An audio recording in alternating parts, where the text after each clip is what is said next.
Murray and Susan, seated in our kitchen, 1972. Murray Seafield St. George Head, that's his real name, is probably the most famous Zeeber. To call him a full-fledged Zeeber is stretching it a bit, though we always thought of him as one of the family.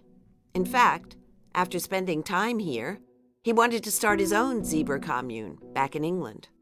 In 1969, Murray recorded a hit single, Jesus Christ Superstar. Jesus Christ! This predates the musical. In 1971, he starred in Sunday Bloody Sunday with Peter Finch, Glenda Jackson, Peggy Ashcroft, and Daniel Day-Lewis.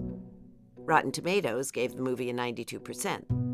Murray plays the lover of both Jackson and Finch. Okay, I know you're not getting enough of me, but you're getting all there is. Perhaps you're spreading yourself a little thin. And in 1972, he played Lord Jowls in The Fourth Tower of Inverness. I say, Abdul, bring a rum-soaked Havana taper. So how did he wind up here? Back in the late 60s, Max knew someone in Philadelphia who imported Afghan coats. You could smell a hippie wearing one a block away. But those stinky goatskin coats were a perfect way to smuggle in hashish.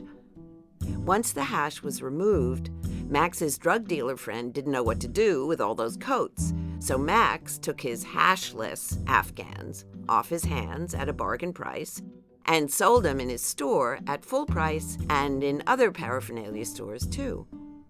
The drug dealer was also involved in the music business, as many were. He had a friend, Derek, who lived in London, and he told Max to look him up. They were about to launch Jesus Christ Superstar in the States, and they thought Max could help with his radio contacts. It was through Derek Max met Murray, and he invited him to come visit and spend time here. Murray's timing was perfect. We were recording The Fourth Tower of Inverness. In the last 2 weeks of the series, Jack Flanders, the hero, finally meets his uncle, Lord Jowls. Fulton needed someone to play this quirky English explorer, and in walks Murray. Max pointed to Murray and said, "He's an actor." Fulton said, "Can you play an English lord?" Murray said, "By Jove, I believe so." He was like a gift from the gods. By Jove, right on time. The second time Murray came, he brought along Susan, his wife. In the early 80s, when Fulton was on his way to India to record environments for the Taj Express, he spent a couple of days in London with Murray. Murray had bought a house in the country, in Wales. That's where he hoped to start his own little Zeeber-like community.